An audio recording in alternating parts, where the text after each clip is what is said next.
Hello, everybody, and welcome back to Buckeye Politics. We got a great video for you today. We're doing our first 2024 Senate prediction. We haven't done an election prediction in a very long time.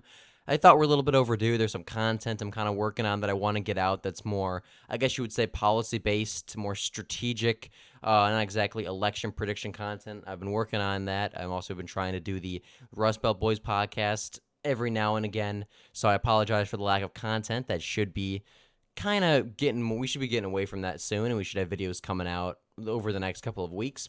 But I thought we'd do a 2024 Senate prediction just because we haven't really done an election prediction in a very long time. So 2024 is obviously a really long way out. We don't even have a lot, even in a lot of these states, we don't even have people who have announced yet. So take this entire prediction with a grain of salt. I'm sure it's going to be very off. I'm sure even 6 months from now, it's going to be like, did he really just say that guy's running? Like, it's not going to be accurate. So anywho, let's start by filling in the safe Democratic states, which are pretty much the ones that you would expect: Washington, California, Hawaii, Maryland, Delaware, New Jersey, Connecticut, Rhode Island, Massachusetts, Vermont. Bernie Sanders is technically an independent. I'm not sure if he'll run again, but if he doesn't, it's still going to be a Democratic state. State of New York, that one could get interesting, could maybe be under 10. I mean, we saw it be very close in 2022, thanks to Lee Zeldin and the Republican Party's work there in inner city New York. I still don't think it's going to be under 10 in 2024, not with Trump possibly on the ticket. So I think it's going to be safety, but it could be way closer than expected. And I think that's going to be it for the safe Democratic states. Actually, probably New Mexico. I just don't know who the Republicans would run, honestly. So now we're going to fill in the safe Republican states. They include Mississippi, Tennessee, Indiana, Missouri, both of Nebraska's seats, Wyoming, Utah, and North Dakota. Instead of Utah, Mitt Romney will probably run for re-election. Hopefully we can primary him out. He's an absolute rhino. Lost in 2012, basically has been coping about it ever since and getting in the way of an actual conservative agenda in the Senate. I'm not sure even why he ran for Senate in Utah. He's from Michigan. He served as governor of Massachusetts, ran for president. He lost. And then he's like, oh, I'll run for Senate in Utah because I'm Mormon. And then he's been the most moderate, liberal Republican in the Senate, arguably. So hopefully we can primary Mitt Romney out. And so, yeah, those are the safe Republican states. As you can see here, just based off of where we're at, Republicans already at a massive advantage. The Republican Party only needs to flip 2 seats to take back control of the Senate. They need to flip 1 in order to tie it at 50-50, which obviously if they were to tie it, we would need the vice president as a tiebreaker. So if the Republicans won the presidential election, we would only need to flip 1 seat to have a majority. If they lose, we need to flip 2. So anyway, Republicans do have a bit of an advantage. We're going to start by filling in the likely states. Actually, let's go east to west. I like to go in east to west. We're starting in the state of Maine. That's going to be likely Democrat. Angus King is the incumbent. He's probably I don't believe he's going to run for re-election. He might very well, and even if he does, he'll probably win by like 8 to 9 points. If he doesn't, whoever the Democrats put up will probably win by 8 to 9 points. Maine is pretty much a titanium likely D state, unless you're like Susan Collins. Trump will probably do well enough in rural northern Maine that he'll get the conservative vote out and keep the race at least relatively close.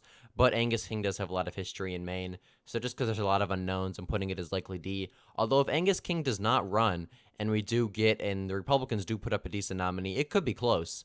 But the Republicans' bench in Maine is just really bad, and Angus King is a pretty strong incumbent. Now we're going to go to Pennsylvania. That's also going to be likely Democrat. Bob Casey is the incumbent. He's probably going to run for re-election. He did have a cancer diagnosis, so maybe that's a little less likely, but from what I've seen, he's been doing fine, and people seem to think he's going to run for re-election, so I trust what they have to say. Republicans' bench is pretty weak in Pennsylvania. The 2 candidates who have expressed interest as of now are Doug Mastriano and David McCormick. So yeah, we're really not sending our best in Pennsylvania. I probably prefer McCormick over Mastriano. I really like Mastriano, but he got obliterated in the governor race in 2022, and I just don't think it's smart to nominate him 2 years after he got blown out. Plus, David McCormick has some appeal to Western Pennsylvania. I'm not sure why, but he does. And he also is a very wealthy individual. He can self-fund and hopefully, at least keep the race relatively close and not divert too much funding from other races that are more important. So David McCormick, as of now, is probably my preferred candidate. I think he loses to Bob Casey by like 6 to 7 points. And now we're going to go to the state of Virginia. I'm also going to put that as likely just because Republicans really, I just want to see who the Republicans nominate. If we put up some no name and basically just surrender to Tim Kaine, then it's probably going to be a likely safe win, in all honesty, by over 10 points for Tim Kaine, the incumbent Democrat. But the Republicans are considering someone like Glenn Youngkin has expressed interest. I personally don't think Youngkin is going to run, but some people think he will. If Youngkin runs, it could get interesting because Glenn Youngkin has a very high approval rating in the state of Virginia. Also, Hung Kao, who is a naval veteran who ran for Congress in 2022. He did very well in the suburbs of in Nova, which is an area Republicans have lost a lot of ground in, but he did very well. He almost won. So, and Hung Kao met with Steve Daines in the RNSC, so he could be a good candidate. Really, I just want to see who the Republicans nominate. I think likely D is a pretty safe margin for Virginia as of now, just because we don't know. Going to West Virginia, that's going to be likely Republican. As of now, Alex Mooney, the incumbent congressman from West Virginia's, I believe, 2nd District, is the only candidate who has announced. Jim Justice may run. If Jim Justice runs, Jim Justice is the incumbent governor of West Virginia. He's absolutely beloved in the state. He would crush Jim Justice. I mean, he would crush Joe Manchin. He would win in a landslide. But he has not announced yet, so we're going to go off of that Alex Mooney is the Republican nominee. And Mooney's a good candidate. I like him. I prefer Jim Justice, but Mooney's fine. Mooney will probably win by like 8 points or so. Jim Justice is pretty much dead on arrival, honestly. I'm not sure how he could win, especially with someone like Trump on the ticket that's just going to turn out Republican votes like crazy. But yeah, I think Alex Mooney probably is the weaker of the two candidates in terms of electorally, and on the issues they're about the same. So hopefully Jim Justice runs, but if he doesn't, I think Alex Mooney still takes down Joe Manchin by like 8 points or so. In my home state of Ohio, that's going to lean Republican. Sherrod Brown is running for re-election. He's been an institution in Ohio, winning handily based on coalitions of working-class voters in the eastern part of Ohio, as well as recently doing very well with suburbanites in all over the state, really. He's built a very strong coalition. I do think Republicans are going to take him down, though. We saw Tim Ryan lose pretty badly to J.D. Vance, all things considered. And with Trump on the ticket, the rural and working class vote is going to be insane. And hopefully we put up somebody like Warren Davidson or Bernie Moreno, who will at least do decently in the rural and working class areas, while also not losing a whole lot of ground in a place like, I don't know, Summit County, Hamilton County, Delaware County, places like that. We just need someone who can not get blown out in the suburbs and do good in working class areas. Dolan's not really that guy. I think Bernie Moreno or Warren Davidson's our best choice as of now. We'll have to just wait and see. But with Trump on the ticket, I have a very hard time seeing Sherrod Brown winning. I think Republicans have a solid bench in Ohio. We have a couple people we could run. We may even see Vivek Ramaswamy, who is currently running for president, drop out and run for Senate. That would be interesting. So we do have a couple of options to run against Brown. Hopefully we don't have as too divisive a primary. But in the end, I think Brown will probably go down by 3 to 4 points. Could be less. I could see Sherrod Brown winning, in all honesty, but I could also see him losing by more. So we'll keep it as lean R for now. Going down to Florida, that's going to be likely Republican. Considering Trump or DeSantis will probably win Florida by about 10 points or so. I don't really see why the Senate race would be all that competitive. I mean, Marco Rubio basically matched DeSantis' margins in 2022. And Rick Scott's a pretty generic Republican. I don't think he's really going to turn off that many people. So likely R.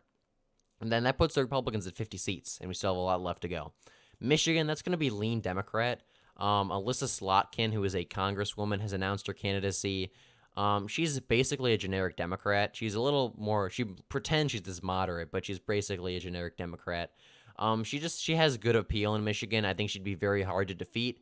The only thing we have going for us is that there are a couple more progressive Democrats who are considering running, and if the Democratic Party does have a very competitive primary, then we may see some more progressives not support Slotkin in the general, and if Republicans get a good candidate, maybe they could pull off a win. I really don't see it. I think Slotkin's probably going to win by 4 points or so, especially after the disaster that the Michigan Republican Party has become.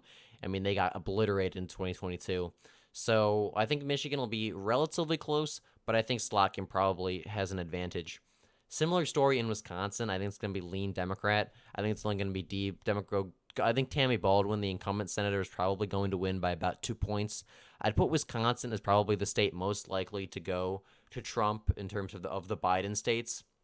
The states that Biden won in 2020, I'd say the state most likely to go to Trump is probably Wisconsin. But still, Tammy Baldwin has a little bit more outreach in both the driftless rural parts as well as in the suburbs. That even if Trump wins it, I could see her hanging on very narrowly. I mean, we've seen Wisconsin split their tickets before. I mean, 2022, Ron Johnson won, but Tony Evers won. So, I mean, I could see a scenario like that happening, where maybe Trump wins Wisconsin by like a point, similar to how Ron Johnson did. But then Tammy Baldwin wins by like 2 to 3, kind of like Tony Evers did. And plus, Republicans just have no bench in Wisconsin. I mean, the only person we could maybe run is Tom Tiffany, who's a congressman. But even then, I don't know. I don't know how good of a candidate he would be. So lean Democrat. Minnesota, it's going to be likely, if not safe, Democrat. Tina Smith is the incumbent Democrat. She'll win handily. I don't really see why she would lose. Or is it Amy Klobuchar? I think, is it Klobuchar who's up in 2022 or 2024? Either one of them is going to win by like just less than 10. Doesn't really matter. Texas, that's going to be lean Republican. Ted Cruz only very narrowly hung on in 2018. He announced he's running again. 2018, Ted Cruz was a lot different. He ran against Beto O'Rourke, who at the time was seen as this very moderate Democrat. He had not made any of his comments about trans kids and AR-15s or whatever. So at the time, Beto O'Rourke was sort of this new, fresh, more moderate Democrat that a lot of people liked. And also, keep in mind, Ted Cruz was not very well liked. Trump had to come in and save his ass because a lot of Republicans despised Ted Cruz because he went into the RNC in 2016 and basically said, vote your conscience. And I don't think he actually supported Trump until later on in 2016. So a lot of conservatives in Texas really did not like Ted Cruz. That also helped Beto O'Rourke. But still, O'Rourke won by like 3 points or so. I mean, Ted Cruz won by like 3 points or so. He's not going to do any worse than that. I think he'll probably win by like 4 to 5. Montana, that's going to also be lean Republican. John Tester, incumbent Democrat, is running for re-election. He's gotten lucky so many times. Republicans have either had just a very bad year or a bad candidate, or the vote has been split because of the Libertarians, or a combination of all three. John Tester is not super popular. People say, oh, look at his super high approval rating, but it's like no one knows who he is. I shouldn't say no one knows who he is, but it's like a lot of people are just kind of indifferent on him. Republicans haven't exactly been attacking him, and basically the only time people hear from him is when he does something in Congress, and usually that's something with farming, so it makes sense people would approve of him. Once Republicans really attack him, I think that approval rating will kind of collapse. Montana is a state that went to Donald Trump by like 16 points in 2020. It's been a solid Republican state for a long time. I think the Republicans are either going to go with Matt Rosendale, who was a congressman from the 2nd Congressional District and who lost to Tester in 2018. I think they'll either go with Rosendale or Tim Sheehy. Tim Sheehy is a former Navy SEAL and businessman who has met with Trump and the RNSC, and they've discussed him running. Tim Sheehy is kind of an unknown. His endorsements and some of his some of his past statements have been pretty iffy. We just don't really know where he stands on the issues, and he hasn't even announced yet. But I think he would do very well electorally. Rosendale might not be the strongest candidate, but I do think he would still beat Tester. Either or, I think, wins by like 3 to 4 points. Arizona, that's probably going to be tilt Democrat. Kyrsten Sinema is an independent now. She'll be running for re-election.